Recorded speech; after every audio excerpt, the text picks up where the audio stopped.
You go work in DC for that one, as far as I know. Okay, so we're going live, and I'm taking this too. So, midterm. Did you guys have a good time? How did it go? It's all right. Kind of like a normal midterm. Yeah, we'll wait and see. Were the questions fair or unfair? Fair. I'm sure I'll hear about the unfair questions later when you get your grades back. Actually, so this is one of those good examples of kind of a principal-agent model, because, you know, although I wrote the questions, the GSIs are grading the questions. And so if you don't like the question, I can say, oh, they graded it wrong. And they can point at me and say, oh, he wrote the wrong question. And then after a while, you'll give up and take your grade. So be prepared for that obfuscation. You will find it in most of life, especially in bureaucracies. So I think we're a little bit on track to get the midterms back on Thursday. Is that possible? Or maybe, maybe not. We don't know. Yeah. The midterms will come back, and when they do come back, I'll go over the answers. There will be obviously a key posted, but we'll go over briefly in class like we did for homeworks. The good news, the goods and the bads.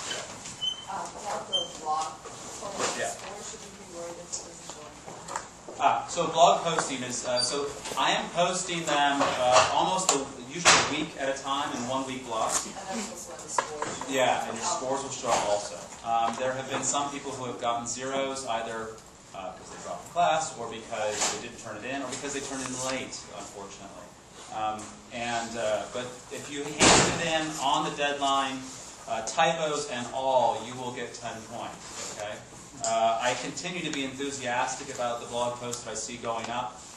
There's a variety of quality, let's say, and there's a lot of really interesting remarks and discussions from people who are reading the blog. Who's the one that wrote on Arsenal? Is he here? Is that you? No. The guy that wrote this long thing on Arsenal, and then someone said, I get these kind of things on email and Facebook, and so I post them back up, and someone basically said, oh, you don't know what you're talking about. And he's like, oh yeah, buddy? And it was really funny. I liked that response. And the give and the take, of course, is what blogging is all about. I just actually finished a book as my recreational reading on the history of blogging. And it was quite cool in the way that he discussed not just the evolution from a few narcissistic people in the 90s, but also how blogging is having a bigger impact on dialogue between people. So I encourage dialogue in my blog, and I encourage you guys to participate. Most obviously with your own posts, right? So we'll see how that goes. YouTube, I can't do anything about YouTube. I know you guys were watching YouTube videos all weekend, listening to these classes all over again, but they'll be catching up at some point. As usual, the MP3s are going up on time. I am going to flip over or switch the order of the assignments. You're briefing 1 right now. It says homework 3 is due November 5th. That is not going to happen, because I'm not going to hand it out before November 5th. And briefing 1 is due November 17th. I'm basically going to have the first briefing due on November 12th. That's roughly... what the hell is that? Like 3 or 4 weeks or something like that? A while. So you will get 2 weeks minimum time to write briefing 1. I have to come up with a topic. It's not going to be easy. You all will be doing it. Okay? And I'll tell you more about how I want you to write that when I assign you the topic. But that was good. Briefing 1 is going to be due November 12th. Homework 3 will be due November 17th. Essentially, since we're going to hand it out the day you get your briefing, turn in your briefing. Wait a second. Oh, shoot. Well, anyway, I'll figure it out. Just so you know, in case those people who are planning for November get nervous. You also should be starting the Olson and Schelling books. I would suggest reading Olson first, because we're going to be working on collective action problems sooner than we're working on Schelling's kind of big picture things. Schelling is like this most amazing writer. He's, I think I mentioned it, but he's the one that came up with he's the one that's most famously associated with the idea of mutual assured destruction. In the sense that, but I think that game theorists at Rand also had a hand in that. The idea that if the United States and the Soviet Union both knew that they could destroy each other on a second strike in a nuclear war. And believe me, you guys did not live through the Cold War, or you were born but you weren't thinking about it. Thank God you did it. It sucked, right? But it wasn't like I woke up every morning and I'm going to die today because the Soviets are going to bomb us. But it was really upsetting to kind of have this literally like evil empire, to use Ronald Reagan's expression, and they had similar expressions for us, have this kind of massive geopolitical opposition. The multilateral world that we live in right now is a lot more confusing, but it's a lot more, it's not black and white. I think that's a benefit. So anyway, during the Cold War, we had a bunch of nuclear-tipped missiles. They had a bunch of nuclear-tipped missiles. And the whole idea of mutual assured destruction is that if I launch my missiles, if we, the U.S., launch our missiles towards the Soviet Union, that they would have enough missiles left, even after a first strike, to make a second strike and destroy us also. Right? What that means is that if we attacked, we would all die. And vice versa. If they attacked, they would all die. So because we would all die, that's not even a zero-sum game, that's a negative-sum game, there was no point of attacking, so we didn't. That is something that is, that theory, believe it or not, was attributed to economists and game theorists, and it's, I think, partially responsible for the reason that we didn't all die. Although apparently John Kennedy got a little bit close to blowing us all up, or Khrushchev and Kennedy got as close to blowing us up in the Cuban Missile Crisis, because you know there are issues with communications. And two guys, you know, holding guns next to each other, don't trust them. Too much testosterone. So anyway, that's Schelling, and he also is famous in some ways for the idea of a focal point. And a focal point is again, a concept we'll be covering. So let me just step back a second. Welcome to the second half of the course. We're going to be getting away from all this Lagrangians and indifference curves and all that stuff, which really, really is boring. But you really do need to know, okay? And this is where the fun begins. This is what I was thinking this morning. Oh boy, fun begins, the fun begins. Because we're going to be doing much more of kind of game theoretic economics. That's interactive economics. That's you know, the whole idea of economics in one lesson, which is that there are consequences to your actions. And if you think about the response of the other person, how they respond to you. Remember the clip from Princess Bride, right? So this is kind of like Princess Bride economics. We're going to be doing in the second half of the semester, and we won't have as many mathematical examples that get to a bottom line and you have an answer and it's 12, because the world is much more complicated than 12. But you will be able to work with much more interesting, realistic problems, and actually we probably won't reach a consensus, a conclusion, or a bottom line most of the time. But we'll be discussing them, and we'll be using analytical tools, including things like marginal benefit, marginal cost, stuff that obviously right now we don't master about. I have a question regarding what you sent, that blog about the Right. econ, about the Nobel Prize and Right. what these people are thinking. So, what is? I only just started with the econ major, and I'm coming from a totally different major, and I don't quite know what is the actual among economists consensus of how you should think about economics. I mean, are the math geeks really out, or is it because they were like, oh, it's a political economist, what do they know? Yeah, oh, I know. Oh, no. it's the environmental, what do they know? So, that's a good question, and it's good for clarification. I don't know, who sent me the email? You did send me the email. Who did send me the email? I quoted her back to everybody. That was you. What's your Anna, right? Yeah. Anna. Anna sent this email going, why am I, reading all these young boys and their misogynistic, trivial comments on the Nobel Prize winners? And that, in fact, is why I sent that to you guys. So, unfortunately, I didn't have a long cover note. I did have a long ex post explanation. Those young boys, unfortunately, they represent a large chunk of thinking among economists. These are, of course, fresh PhDs. These people, this is Econ Job Rumors Board or something like that. And it's, so these are, I'm a postdoc, so like a couple years ago I was on the job market for economics, to get a professor position, for example. This job board is for people that are trying to get professor positions. So some of the comments on this board, and I would say a good chunk of the comments on this board, especially the stupider ones, are by either graduate students who are reading this board because they're interested in where they're going in their career, or they're on the job market because they're checking this every day to see, oh, MIT is hired, or MIT is really looking for a quant, or whatever. So it's that whole board is dedicated to the job market for new PhDs. Now, given that audience, and also given the audience of recruiting professors who are actually, they call that the demand side. So the new PhDs, they're the supply side, and the demand side guys are professors who are on the hiring committees who are reading this board to see what's going on. It's an open access, anonymous board. So clearly there could be some troll from sociology who's sitting there going, oh, economists, math is all that matters, these guys suck. But actually, I think that actually does represent the consensus of the majority of thought. So these would be actually... These would be actual professors. These are actual professors. Just came out of universities across the country. Yeah, this could be me. That's beautiful. This could be me. So I think, fortunately for you, it is not.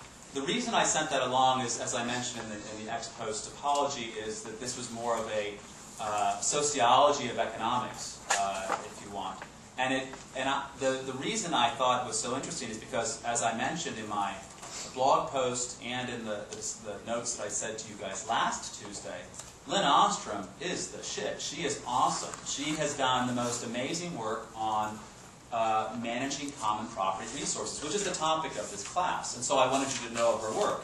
Now that thread, and a good chunk of the first couple pages of that thread are just a whole bunch of ranting and raving about, oh, she's not even an economist, how can she get a Nobel Prize? She doesn't use any math. One of the classic thoughts. She doesn't have a theorem named after her, so she's not really good.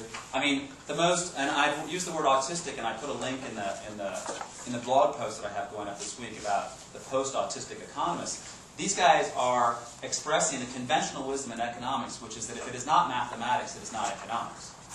And they are so wrong. Okay, so in some ways, I am basically telling you guys that these are the less enlightened folk, right, in economics. And in some ways, the less enlightened folk are directly or indirectly responsible for the economic collapse that we're now experiencing because of the way that their mathematical theories led to an overextension in the marketplaces, right? Too much of the bubbles, the various bubbles in the stock market and the bubble in the housing market. So it may not make sense to you from where you sit right now, but in the future, especially if you're thinking more and more as an economist, you'll see that there's a battle going on between people that are wanting to think of people as rational Autobots, automatons, and people who want to think of humans as social beasts that are doing things for a lot of different reasons, and their collective action is very difficult to understand because they come from so many different sets of incentives. And that battle is the one that I've been trying to convey to you. Unfortunately, you don't necessarily have a counterexample to consider, but as you read economics textbooks, and as you read economics opinion pieces, and as you hear lectures, and as you go on in your life, and you think, I know something about economics, I want you to at least know that there are not just debates within economics, but there's different ways of looking at the world, and so there's no monolithic debate. And as I said in the first class, I care that you take stuff out of this class and you can use it for the rest of your life, right? This is a toolkit. It's the economics toolkit. There's an anthropological toolkit, a psychological toolkit, and whatever. And you go out there, and if this helps you make better decisions in your life and helps you achieve your goals as a student and as a human, I guess, which are not students clearly, then I will have done my job, right? And if you go to upper division and you know how to do a Lagrangian grade, right? But in the end, that's really trivial compared to using this stuff to make your life better, to make better decisions, in a sense. Or, as I read this morning, the introduction to the textbook, the guys at Marginal Revolution, this is so you can become better citizens, right? So you, more than anybody, will have something to say about tax policy, or trade policy, or welfare policy, or even the cap and trade policy. Because you're going to say, I'm doing economics of environmental policy, and your parents are going to say, great, teach me. Right? That's the good news, or the bad news, I'm not quite sure. But you should be able to take that power and that soapbox and use it to spread, hopefully, better information, better ideas, to help people think about this stuff. Instead of, we're all going to hell, or instead of, we can have cheap energy and have less carbon at the same time. You have to be able to point out the inconsistency of this perspective for people in a fairly measured way, because people are essentially emotional about a lot of topics, and I'm hoping that you'll bring less emotion and more analysis to the topic. This job board, unfortunately, shows that a lot of people who have been trained in pure mathematical economics and have been told that mathematical economics is the best thing out there and the only thing that counts, and if you don't publish in a major journal, you're not a real economist. So Paul Krugman, by the way, has been run down by people in the profession because he merely writes a column for the New York Times. He is merely the most famous economist out there. But academic economists, some of them, and graduate students, some of them, don't like Paul Krugman because he's famous and he doesn't publish in journals that they think important. But unfortunately, he probably has, for them, or fortunately for us, he probably has a bigger impact because he's contributing to the public policy debate. I'm a little Krugman, a very little Krugman, because I have a blog, right? My idea is to interact with policymakers about water, and that's why my Monday morning post was essentially explicitly pointing out that what this politician said on campus the other day is going to make matters worse in California as far as water is concerned. And I had a big fight back and forth with Michael Hammond, who's like a triple chancellor's professor on this campus. You know, he is like this god among professors, but I don't give a shit. I'm going to argue with him about stuff, right? Because it's about the debate. It's about arguing, okay? I don't care who you are, I care what you say.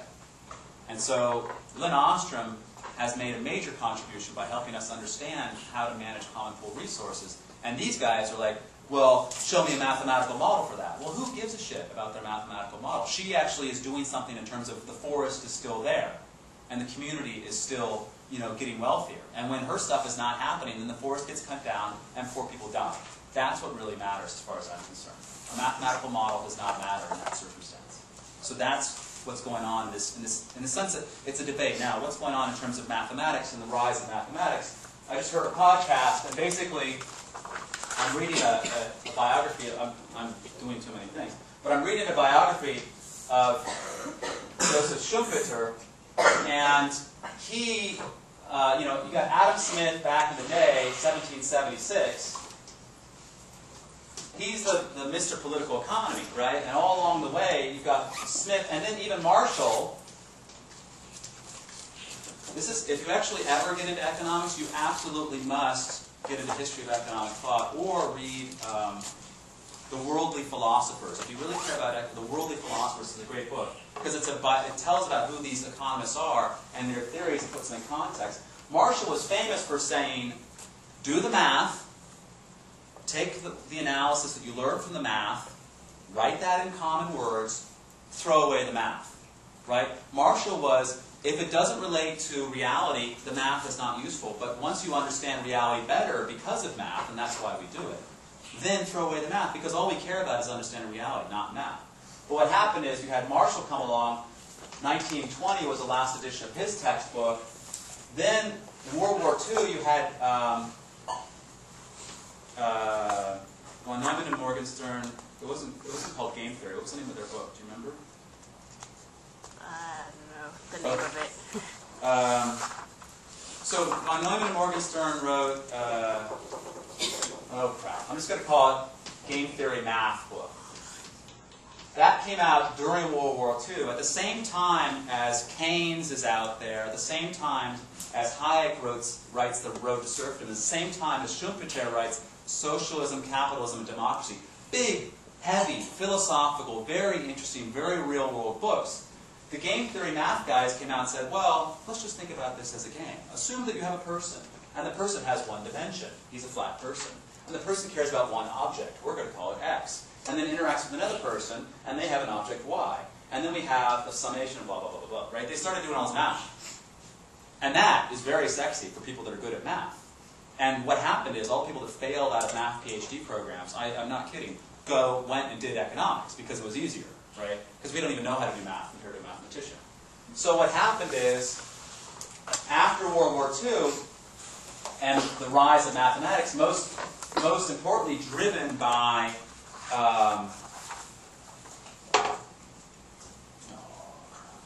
who's the guy that he wrote the theory of economic analysis using math. He has like 50 editions of this textbook. It starts with an S.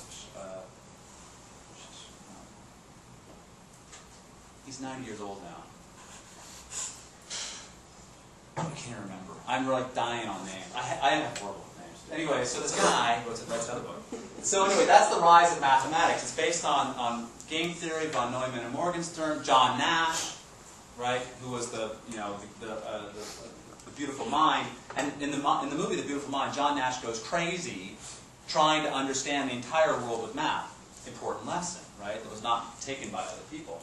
Then there was a rise of this text. Oh, it's just killing me. I used to have this stupid thing on my shelf as an example of what not to do. But this other guy, his textbook went to 20 editions. He was at MIT, Harvard, MIT. Anyway, so much math. In the 50s and 60s, which was, remember, at the exact same time, that was the Cold War, and that was the space race. And so science was on the ascendant, right? So we would use math to save the world. Well, we did get a man on the moon, but we got too much economics into math. In the 70s, where one of the biggest disasters in economics happened, which was the so-called, I'm just doing this off the top of my head, so I don't have anybody's name. There was an example of the relationship between the inflation rate and unemployment. Okay? There was supposed to be an inverse relationship.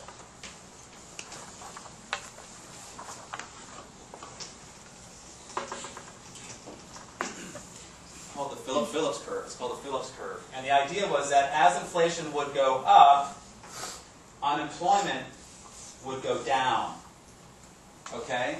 So we'll just have a little more, we have a choice. We can actually, and the Phillips curve is based on a historical observation that there was an inverse relationship between these two things. And so an economist said, hey, look, that's what happened. And then some central banker said, oh, good, so we'll let inflation happen so we have full employment. But we didn't have full employment. We ended up having what was called stagflation, which means unemployment, and high inflation, right? This stagflation word is being thrown around right now, based on our current economy, right? So this was completely wrong, and this is one of the worst examples of pure math, of math applied to economics. And then there was basically the wheels of mathematical economics started falling off in the 80s, okay? And that was because of the rise of experimental economics, basically showing that people are not rational according to stuff I'll talk about later today, in terms of playing games. And that if they're not rational, then your whole model falls apart, because you're assuming that they are. And if you assume that they are, then you can do, like that, remember the point I'm talking about, satiation? Remember satiation? You would consume as much as possible. Well, if people don't satiate, then you're not able to do a simple mathematical formula to figure out how much they're going to consume. And if you can't figure that out, then your whole economic model falls apart. But mathematicians hate that, right? So the pushback started happening in the 80s and 90s, and I would say that math is not even close to being on the ascendant, right? Math is in a decline in a sense, and the Nobel Prize this year was part of that, in terms of mathematical economics. But the thing is that all the professors out there, all the academic journals, all the textbooks are still written by mathematical economists, or dominated by mathematical economists. And because of that, if you want to get hired, or you want to get tenure, or you want to get a book published, or you want to get an article published, these guys still get to decide. They're called gatekeepers, right? And as has been said in many contexts, you know, the pace of scientific revolution is on a generational pace. That means that the old guard essentially has to die before new ideas can come along. It's essentially that way, right? People are very, very invested in what they think is right, and they will block attempts to show that they are wrong until they die, right? Samuelson is the name of this economist, who is pretty damn famous. He won the second Nobel Prize.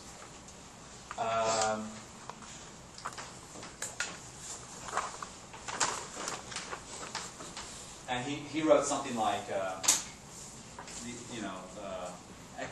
something like economic analysis, or something like that. The principles of economic analysis, and it's all math, right? And people were like, holy cow. Ironically, Schumpeter, who was the guy who talked about, you know, forces of creative destruction and business cycles and all this kind of loosey-goosey stuff, Samuelson was his student, right? So ironic, but Schumpeter was like agnostic. He's like, hey, you got ideas, go ahead. Right? So that's kind of more than you wanted to know about the answer to that question. But it's this kind of struggle, in a sense, you can call it the struggle for the soul of economics, or the struggle for relevancy, I think, more important, right? If we're irrelevant, then who cares? Then you just, even worse than philosophy, because we actually pretend to be relevant, right? So to pretend, philosophers don't pretend, they're like, hey, we're just talking, right? But economists are like, oh yeah, listen to us. But if you listen to us, and then you have this problem, we destroy the economy, then no one wants to listen to you, right? So that is an issue.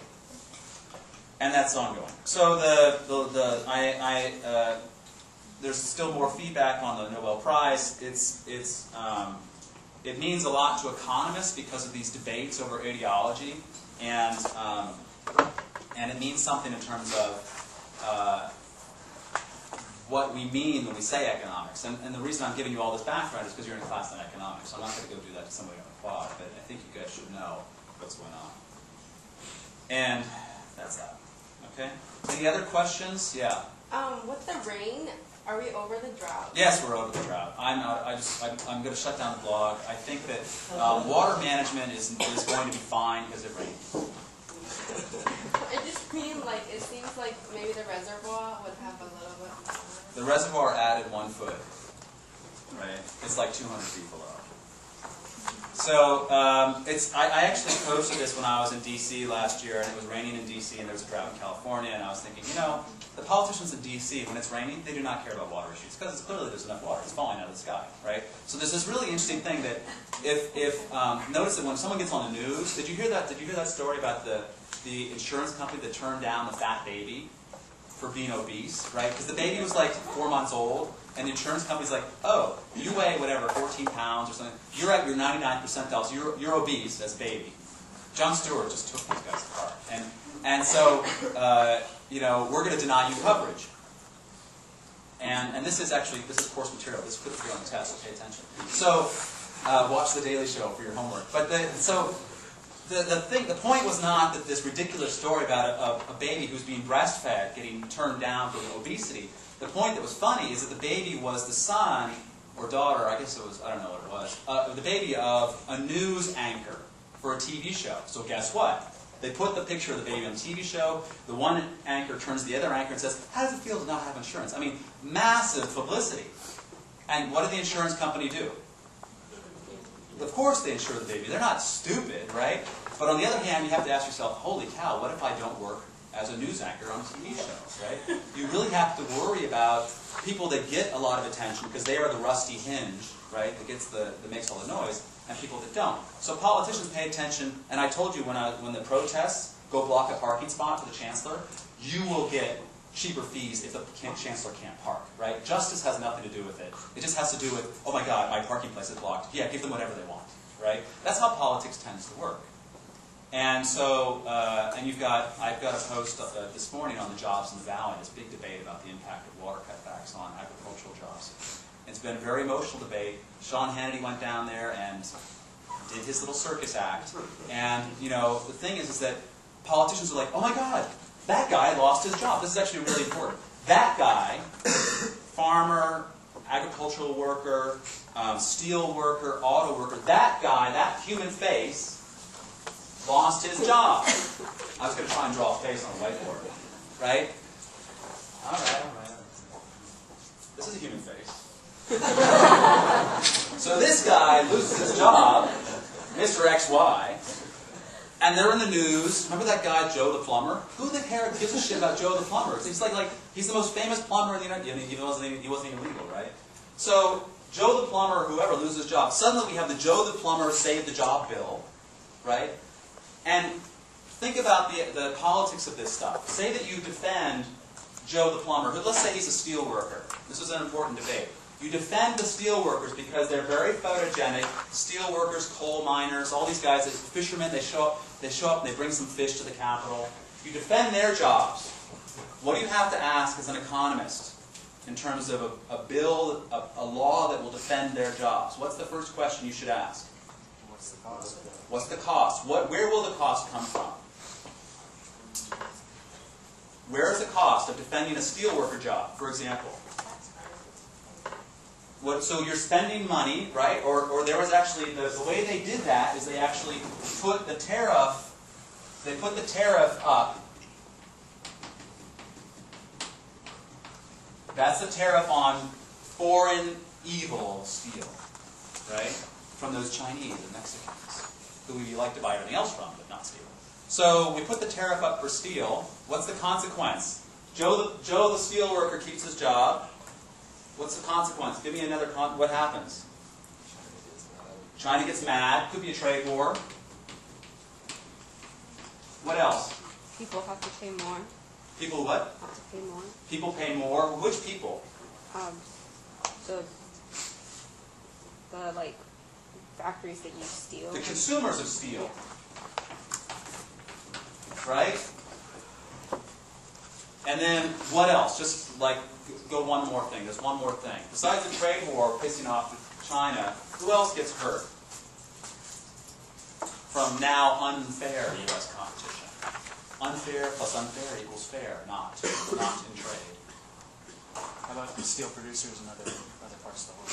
Yeah, steel producers. So this is consumers, and then there's the other producers, right? Who often are much, much poorer than Joe the steel worker, right? Who only makes $45 an hour.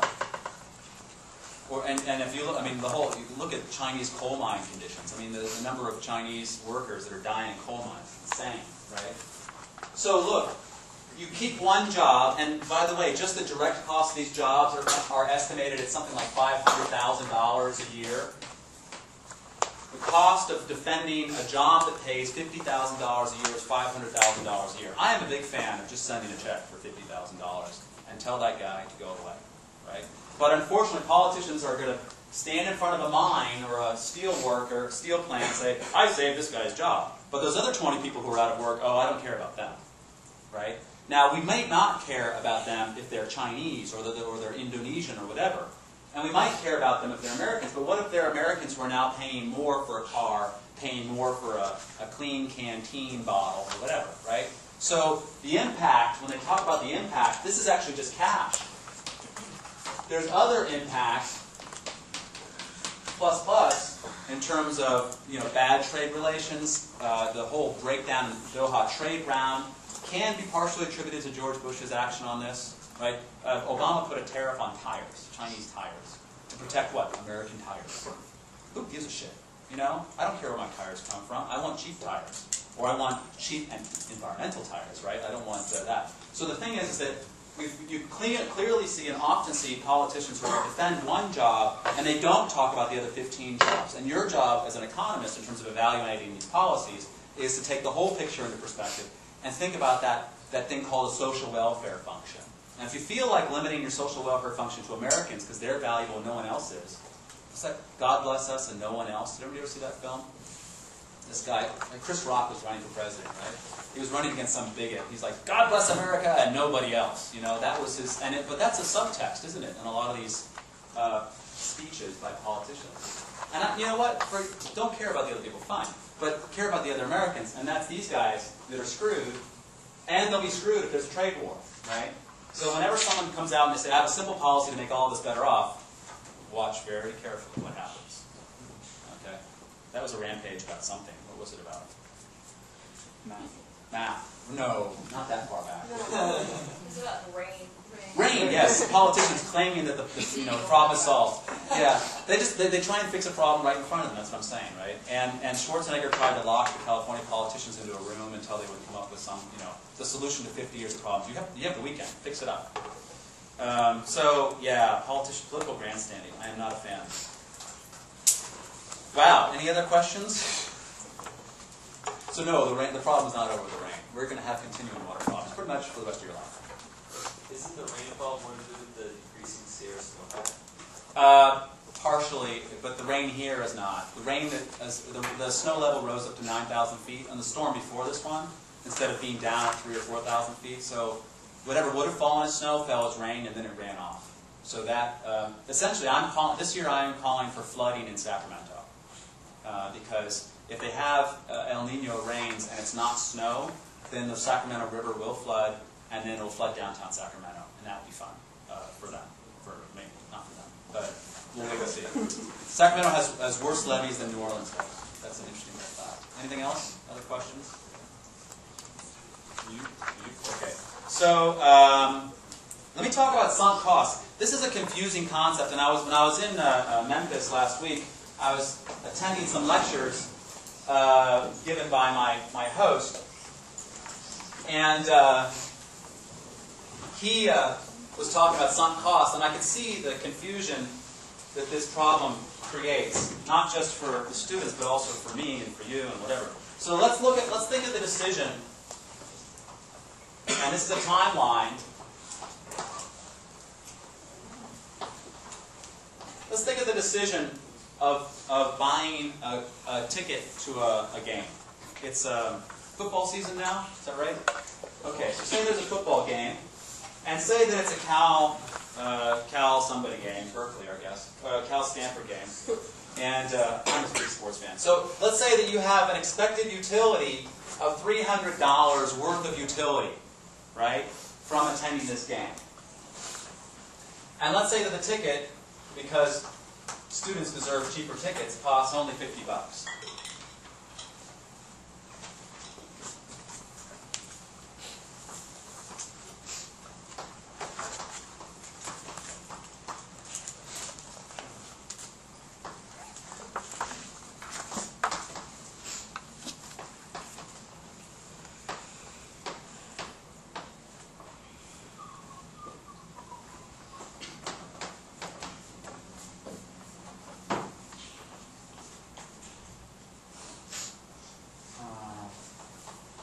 Let's say, for the sake of this example, that this is how it works. You're sitting there right now at T0, okay? You have to make a decision. This is how your procession to the game is going to occur, right? You've got to decide if you're going to buy a ticket. It's going to cost $50. You have to decide if you're going to take the day off, right? If you buy the ticket, because maybe you can buy the ticket and sell it to your friend for $100. But you have to decide, later on, you decide if you're going to take the day off, right? And let's say that has $200 in terms of opportunity costs. Foregone earnings, whatever, right? Let's say that after that, you have to make a decision to drive to the game. And let's say that takes $20 of gas, etc. And it's at Stanford. Now, who's done the sums now? Is this a good decision in terms of economic cost-benefit analysis? Yeah. What's the cost equal to? Benefit? 300, right? Check. So, now, let's say, so you're sitting there going, okay, I'm going to buy the ticket. And now you're here. What costs are sunk costs now? $50. Okay? Now, the $50 is a sunk cost if you cannot resell that ticket. Let's say, like some tickets these days, it has your name on it, right? This is not transferable. If it is a transferable ticket, what's your sunk cost? Zero. You could just turn around and sell it to somebody else. Okay? Let's assume that it is a sunk cost because it's in your name. And now you're looking forward and you're saying, okay, look, I have a decision here. I can take the day off and drive, and I'm going to have a cost of $220 against a benefit of $300. I'm not considering the sunk cost anymore. Okay? That's what we mean by sunk cost. That money is gone. Okay? $220 versus $300, good deal. So you tell your boss, I don't need a day off, schedule my shifts to somebody else. Okay? That is now a what? Sunk cost, right? That money is gone. And then you get a weather forecast, and Hurricane Schwarzenegger is coming to California.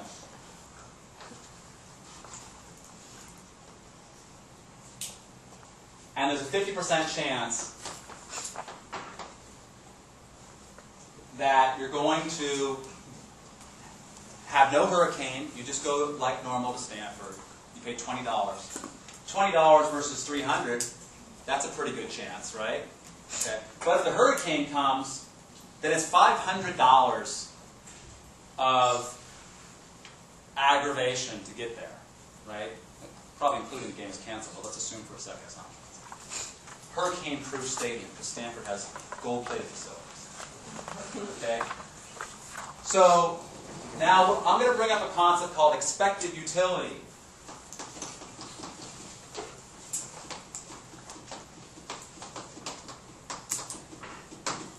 Expected utility is essentially a utility that reflects risk.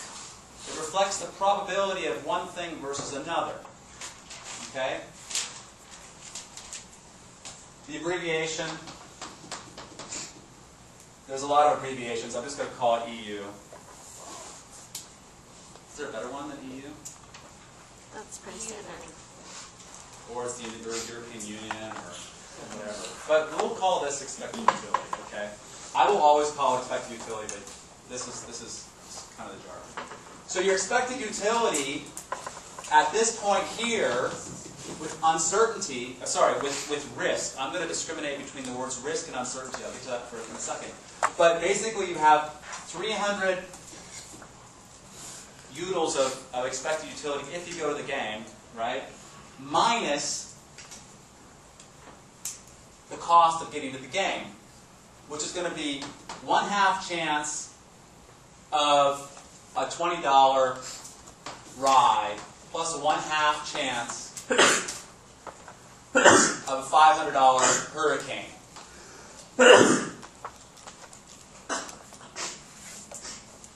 Now, if you're a simple person and you believe in flipping coins, you might flip a coin and say, I flip a coin. Heads, there's going to be a hurricane. Tails, there's not going to be a hurricane, right? But that doesn't necessarily mean the hurricane's not going to be there or be there. You're just flipping a coin. You don't change the course of a hurricane. So when you're sitting here right now thinking about what's going to happen with your game, you're going to be weighing the good news, bad news scenarios. So your expected utility is going to be 300 minus 10 plus 250 equals 40. So should you still be deciding to go to the game or not? Huh? Yes, right? You have positive expected utility. This is probably all I will ever say about expected utility, but it is going to come up in your future coursework. But this is a perfectly decent example about what it means. Okay? But this is, 10 days out, right? Before the game. And the forecast is not exact. What's going to happen? So right now you're thinking, I'm going to the game. Your Facebook status, I'm going to the game. Who cares about Schwarzenegger? Hurricane Schwarzenegger, right? But 7 days out, there's an updated weather forecast, and it says that the probability of the hurricane striking Stanford Stadium is 2/3. Everybody calculate what your expected utility is now.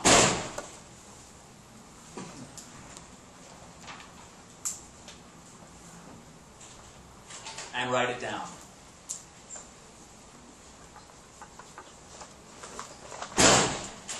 And then show it to your neighbor. And then argue with your neighbor if you don't have the same answer. 2/3 chance of the hurricane landing.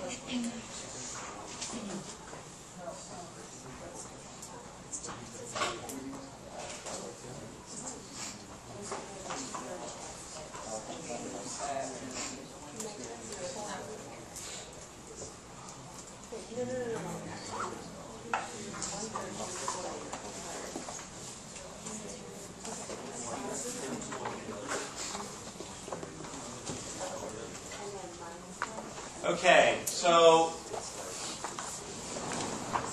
my expected utility is equal to what? Hold on, give me the whole thing. 1/3 times 20.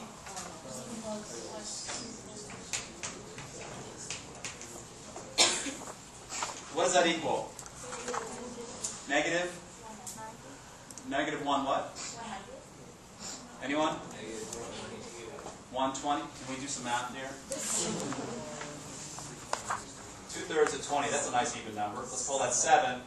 And 333. Let's call that 340. Minus 40. Is that cool? Yeah. Did I do my math right? Should you go? Should you be thinking of going to that game? No, it's like screw it, game's on. For me. But then the weather forecast. No, okay. So you see what I'm saying, right? I don't understand why the first example and then the second one, it's 1/2 20 or 1/20. I mean, I know it's because the numbers have to add up, but wouldn't you have to spend, if you go, you have to spend $20, not half of $20. I mean, Oh no, I'm throwing the 20 in as the cost of going without a hurricane. well, why then 1/2? Because it's a 50% chance the hurricane is coming. And then you wouldn't be going if the hurricane is coming? I mean, if you go... The question now is what do you expect to do? But if you go, you pay $20, right? If you go and there is no hurricane, you pay $20. If you go and there is a hurricane, you pay $500. And not Yeah, so it's one situation or the other. There's a bifurcation in terms of choices. Okay. There's a hurricane or not. So you're saying if there's a 2/3 chance there's a hurricane, you would just completely just not go? You wouldn't try and sell your tickets, you would just decide not to. Well, you can't sell your tickets. We already just assumed that away. Okay, so there's some... But if there's a hurricane and the value to you is $300, so say you wake up in the morning, you got your $300 if I go to the game. That's how much utility I get. $500 of costs to get there. What should I do? Should not go, right? That is a completely different decision from your expected utility, right? Your expected utility is based on it's based on not knowing what is going to happen, okay? Right? So you're saying, well, given the odds of this versus the odds of that, now you guys might think about this all the time. If I go to Berkeley for graduates or for my undergraduate, then I'll probably get this much utility from that. And if I go to Stanford, I'll get that much utility. You're kind of making up numbers in your head anyway, right? Or if I go to there, maybe I'll 50% chance I'll enjoy myself, 50% chance I'll hate it, right? We do this a lot, unconsciously, right? So I want you to think about that. Go ahead. Well, what if you knew about the hurricane before you even bought the ticket? Like, it seems like you're actually, like, even in the 1/2 situation, if you include the sunk costs, you are paying more. So, like, is that how you can... You do not include the sunk costs. If you were going back to the start, and you were deciding to buy a ticket based on knowing that the hurricane could happen, then would you include the cost of the ticket in your calculation? Yeah. Yes, you would. It's not a sunk cost, right? So sunk costs have an explicit element of time in them, okay? So once you pass a certain point, that cost is sunk, right? Essentially because you spent the money. And here's an example. You walk into a movie. This is a very much more common example. You pay $10, you walk into a movie, and the movie sucks. Who here has ever walked out of a movie that's just bad? Who has stayed to the end to get their money's worth? Right? Okay, look, you're not getting your money's worth. You spent your money, right? What you have to ask is, could I do something better for the next hour, or should I sit here and watch this crappy film, right? So, another example that's very famous, to me at least, is this guy Tyler Cohen, who's at Martian Revolution. Basically, the guy's a genius. He reads a book a day. But what he does is, if he doesn't like the book, he tosses it, right? I'm 40 pages in, 200 pages in, oh, I don't like where this is going. And he tosses it, or I'm bored. I got something better to do, is what he thinks. That's in terms of, that book is a sunk cost. The $20 to buy it, and the 2 hours to read 400 pages, the guy reads like a crazy machine. However much time it takes to read it, that is all sunk cost. My money is gone and my time is gone. But looking forward, I can spend more time reading this book, or I could go do something else. And as soon as the opportunity cost of doing something else is higher than the value of reading that book, based on what he has learned in reading it, he will make a decision whether or not to continue or to stay. Okay? This happens to be the way that a lot of people think about relationships. Right? I had all these great times with that person. What about tomorrow? What about the next day? Right? Unless they marry for life, and then it's a foregone conclusion. Right? So or you get your meal at the restaurant, and the meal sucks. Do you finish it to get your money's worth, even though you might throw up? Right? You go to the all-you-can-eat bar at the Sizzler. Do you eat the whole salad bar? Right? You stop some point. Right? Yeah, but isn't that something where rationally you would stop, but many people wouldn't? They do not. right? Even though it would be right, they hate it, but they still think. Yeah, there's a debate over the rationality of that. There's some evolutionary psychology debate. But it's like waiting in line for something. Let's say that you've already waited like for an hour and you know there's 30 minutes left. Sometimes people just walk away. But if you think about it, it's like the 1 hour is already gone, so you really are only looking at 30 minutes. Right. Right. So some people get fed up. I'm not a very good waiter, right? But some people get fed up and the thing to think about is it worth it to wait another half an hour, right? The worst thing happened to me, I had a car that was breaking down, and it was like, oh, I can sell the car for $1,500, and I can repair it for $1,200. So I was sitting there at that decision point, $300 net benefit, right? So then I fixed the car, so now I've got that $300 net benefit. I couldn't sell it, and another problem developed, right? So now the car is worth $1,400, so now I'm sitting there looking at, well, actually, here's what happened. My $1,300 was gone, right? Now it's worth $1,400 because I still haven't sold it. I still haven't got that money.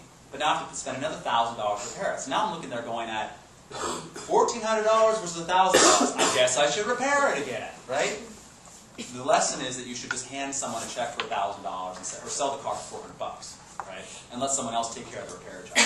And all the other ones are going to happen after that, right? Probably that car is buried somewhere right now. But anyway, it's important to kind of keep these things in mind.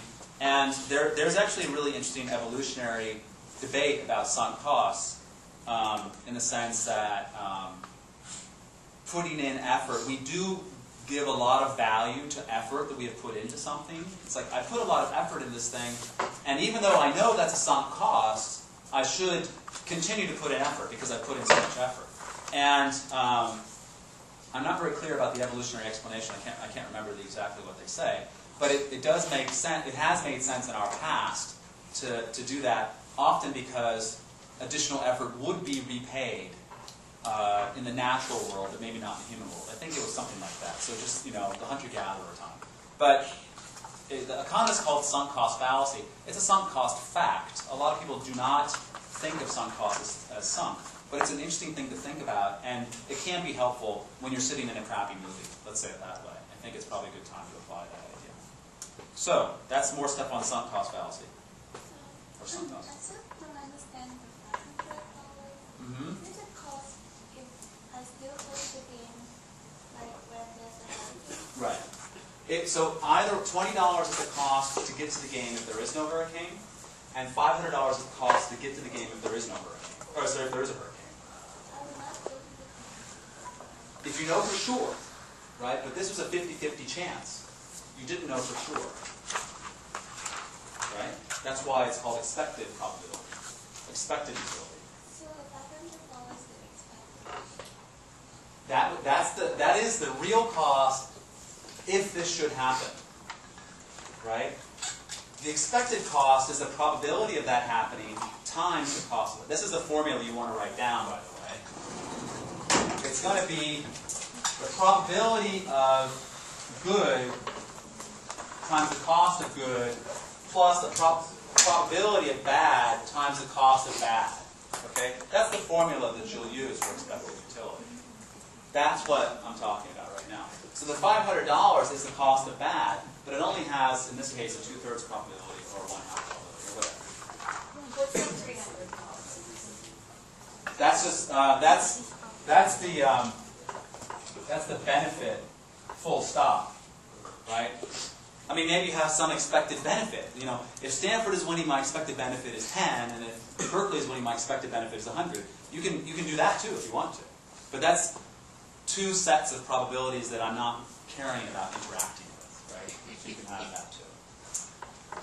Yes. I had a question. If this idea was applied to like a firm, so let's say Google, someone wanted to implement like a program, but they realize it's not a good program, so it's like they don't actually apply it. So is that like a sunk cost for them?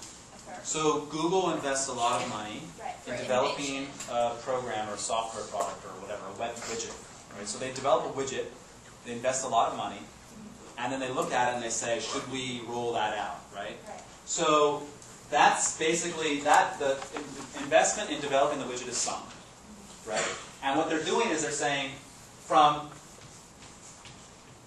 that's sunk, Now, going forward, how much money are we going to make in terms of, Google has this kind of indirect revenue model, but how much money are we going to make versus the cost of going forward?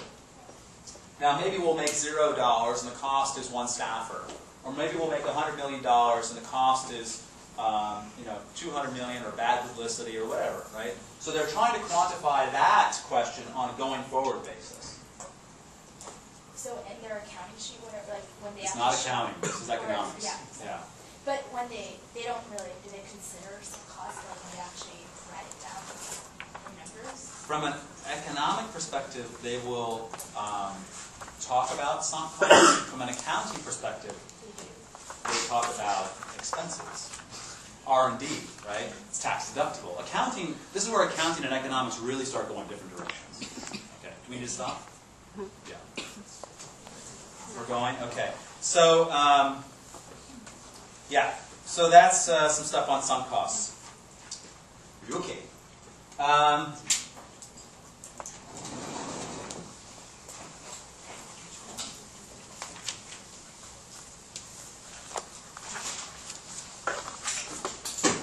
Let me see here.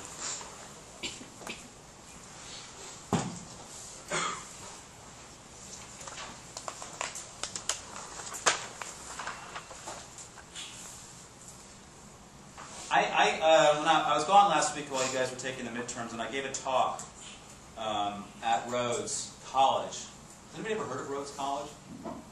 Hey, there you go. Are you from Tennessee? I'm not. Okay. From Indiana. From Indiana, but in the neighborhood, right?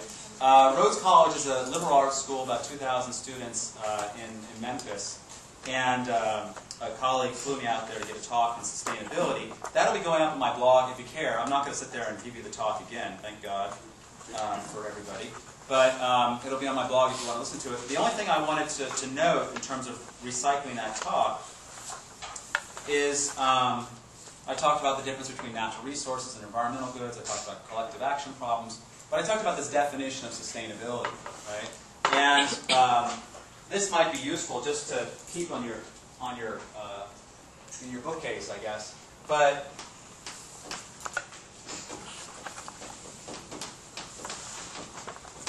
here's the problem. There isn't really a good one, right? Everybody has their own.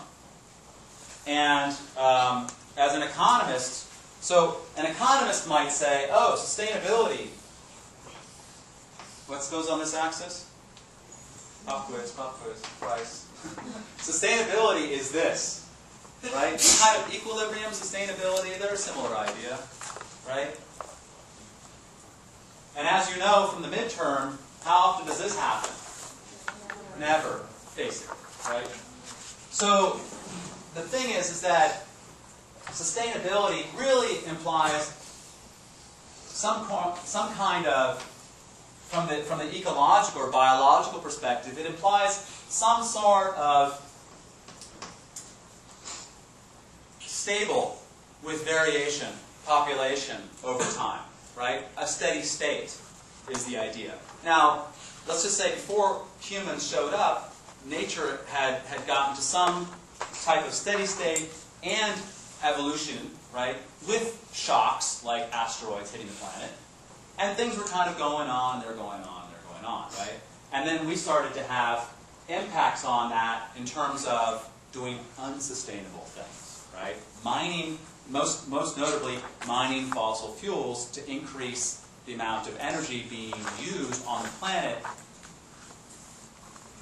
to a level much greater than the amount of energy being created, in a sense. Fossil fuels meaning oil and coal and things like that. So we changed the amount of greenhouse gases is the sexy thing right now, but we changed the amount of pollution, we changed the consumption of resources, we changed the population of fish and the size of the forest and all those things. We changed a lot of things out of where they were on a reasonably steady state because humans have these kinds of impacts on environments, right? We can go in and a forest might be slowly growing over millennia and we can just chop the whole thing down in a week, right? That's a pretty heavy-duty hit in terms of the forest. So humans can have big impacts, and in terms of sustainability, it appears that we've done some pretty big damage to sustainability on this planet. We're still wrestling with what to do about it. maybe we will for the rest of our lives, I'm not sure. But that's the concept I wanted to bring up in terms of just the way I think about sustainability, and when I talk about it in this class, it'll be in that realm. So that's an observation that came out of that talk I thought you might care to know. And if you really are into the topic, then you might want to listen to the talk. It's an MP3.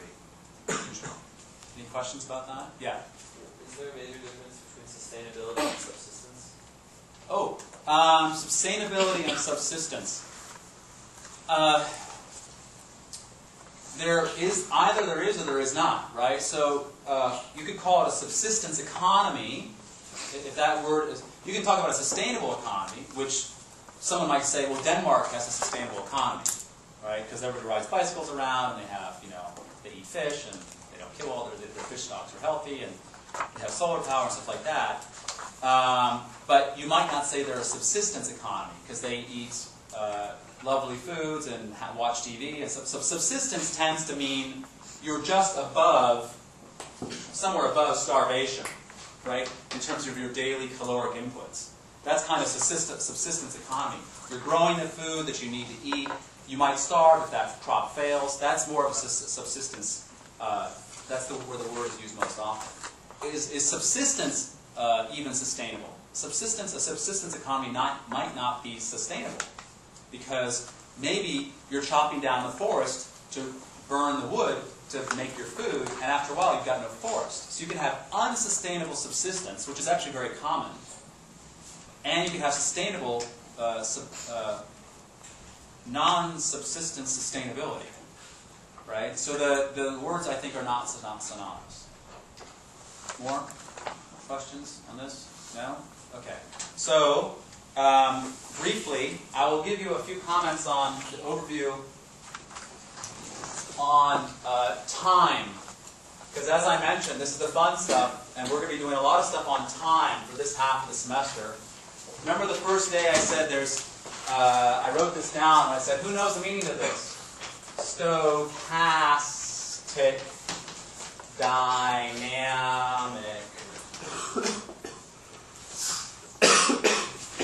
general equilibrium, right? As I mentioned before, this is that's the form of what I call masturbation. Masturbation. So there's a whole bunch of economics and books and articles and stuff like that discussing this thing. Dynamic, remember, means that if I do something, then you do something in response, right? And then we go off and on and off and on. Think of dynamics. Think of a soccer game, right? The dynamics of a soccer game are unbelievable. You've got the ball going back and forth, and players running around, and this guy runs up there because that guy might pass it to him. That's a crazy set of dynamics. Stochastic basically means random. There are random shocks, right? In a football game, someone might be running around and they fall down unexpectedly. That could be a random shock. Or your opponent falls down unexpectedly. That's in a sense why people watch sports, because they want to see stochastic dynamics. So all of you sports fans are fans of stochastic dynamics. And general equilibrium is essentially how everything fits together within the play. Okay? So, again, with the soccer analogy, the general equilibrium is with the interaction of all these things, after a while you're going to, in fact, you're never going to get to an equilibrium, but all the interaction of all the different players and what they're doing and what they're doing with each other, interacting with each other, that is kind of a general equilibrium only in the sense that they're fighting each other back and forth. And if you want, if the game ends 0-0 or 0-1 or 2-1, that could be the equilibrium point, or it's just the end of the game, right? So this half of the semester is going to be about this kind of stuff. I'm not going to use these words, but this is the kind of stuff that I'm talking about in case someone says, oh, do you know about stochastic dynamic general equilibrium? You say, oh yeah, it's like soccer, right? So now you know. And the role of time is very important. I'm just going to give you a simple example that you've already seen before. I'll give you a simple example. Remember the prisoner's dilemma. and you had two people were caught by the police, and they're given a choice of confess and not confess. And if both of them confess, sorry.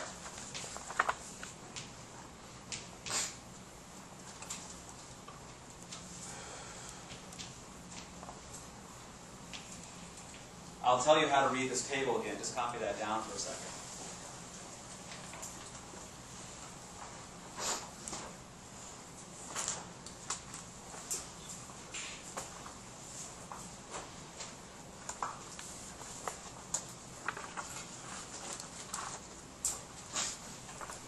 Okay, so if both of them confess, they're both going to jail, they both get -2 payoffs. Okay? If both of them keep their mouths shut, this is important. This is a one shot, they only play it once. Not repeated, so it's a one shot, not repeated, they mean the same thing. But it's a simultaneous move game. They are simultaneously deciding what to do. And if they both don't confess, and they both essentially go free and they go celebrate and drink beer, if this guy does not confess, but this guy does, essentially this guy turns in his friend, this guy gets this payment. The payment to this guy is always this one here. Sorry?